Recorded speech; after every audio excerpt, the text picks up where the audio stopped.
Situé au nord de la Bourgogne, le château de Rochefort domine la vallée sur son éperon rocheux depuis le XIIe siècle. Majestueux, il était l'incarnation du pouvoir dans la région. Mais voilà ce qu'il en reste aujourd'hui. Un joyau abandonné à la végétation, des toitures disparues ou mutilées et qui menacent de s'effondrer. Ce château aurait pu totalement disparaître si un groupe de passionnés ne se battait pas pour le sortir de l'oubli. Attention, Attention que les étais se cassent pas la gueule. Ces ouvriers de la mémoire s'appellent Bruno, Jocelyne, Cécile ou Julien. Et aujourd'hui, leur mission est de sécuriser l'entrée du château en proie aux chutes de pierre. Un danger qui menace l'avancée des chantiers. On est nickel. Préparation optimum pour résultat maximum. Ces résultats maximum, ils travaillent depuis 12 ans pour les obtenir. Leur but à tous, sauver leur trésor, le château de...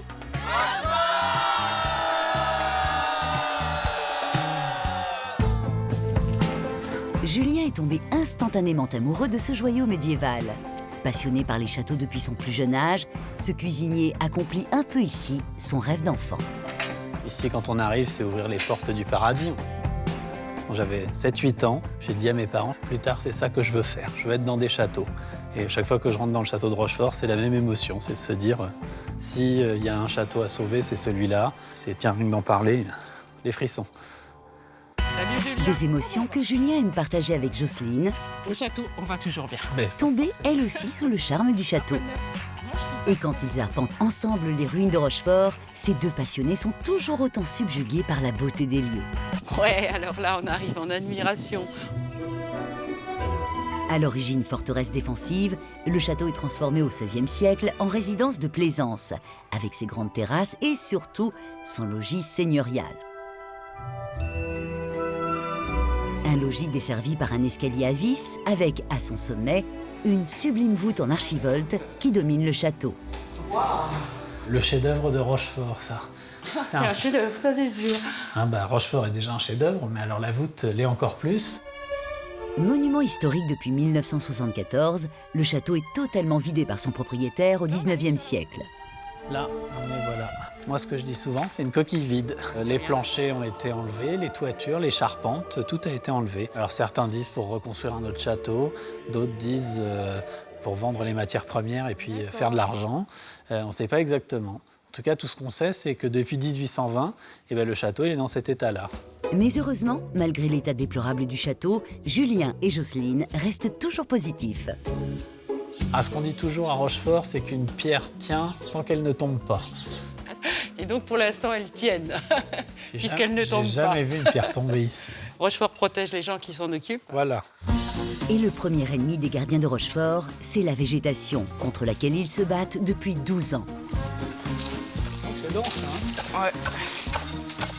Le plus gros des travaux à Rochefort, quand l'association est arrivée, ça a quand même été de retrouver, derrière toute la végétation, de retrouver un peu les pierres.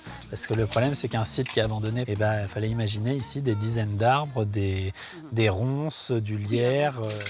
Les affres de la nature n'ont pas été le seul fléau de Rochefort.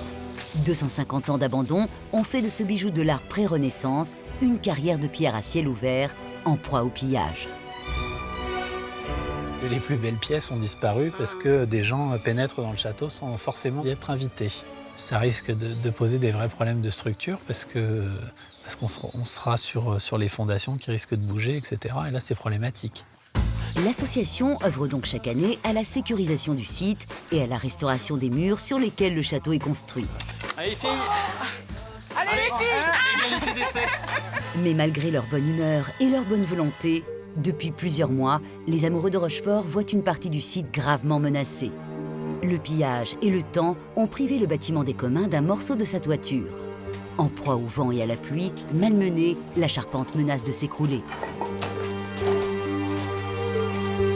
Une situation très critique qui inquiète Julien et Bruno, le président de l'association. Il y a vraiment urgence parce que si on ne fait rien sur l'angle du bâtiment, on va tout perdre. On va perdre tout l'angle du mur. Le reste de charpente, à la limite, c'est pas le plus grave, mais les maçonneries, c'est beaucoup plus inquiétant. Aujourd'hui, c'est dramatique parce que l'état sanitaire du bâtiment, il est horrible. Donc là, si on parle en termes de temps, en termes de chronologie, il faut être actif pratiquement immédiatement. Il ne faut pas se poser de questions, il faut vraiment qu'on avance parce que si on ne fait pas ça, c'est fini. Alors face à cette urgence, Bruno, Julien et tous les membres de l'association vous lancent un appel à l'aide. Alors à Rochefort, on a besoin de bras.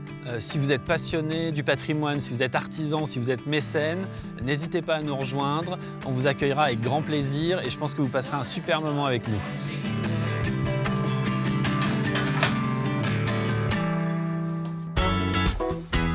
Pour Sauvons nos trésors, c'est le chef étoilé Marc Menot qui a décidé de soutenir le château de Rochefort.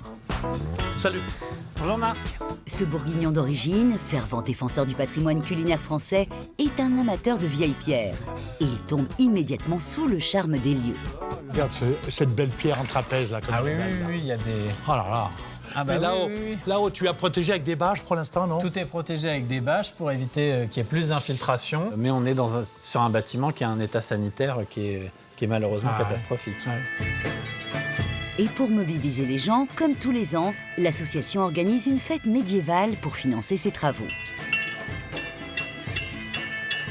Passionné par la cuisine du Moyen-Âge, Marc Menot a donc décidé de mettre sa pierre à l'édifice en préparant du bœuf, cuit comme à l'époque, au chaudron et sur la braise. Je m'imagine celui qui fait le feu, celui qui taille la charpente, celui qui taille la pierre, le lien que l'on peut avoir avec l'histoire et aujourd'hui. Pour moi, c'est très important. Ah ben, c'est fondamental. En tout cas, ça sent très bon, chef. Ça sent le bouillon et Oui, mais la c'est viande. des odeurs qu'on n'a plus au château de Rochefort, ça. C'était des plats de seigneurs, hein. C'est pas des plats de paysans. Oh, celui-là, je sens que c'est le mien. Ça va être pour toi? Des plats séculaires pour faire partager au plus grand nombre l'amour de la bonne chair. Puis comme au Moyen-Âge. Il manque du poivre. Oh, il manque du poivre. C'est naturel. Et surtout l'amour du patrimoine historique de Rochefort. Rochefort, oui. Rochefort me plaît beaucoup. L'ennui, c'est que je suis en train de devenir un supporter un peu sectaire. Il faut toujours être D'accord. sectaire quand on est supporter. La la la, la la la, la la la. Merci beaucoup. Merci.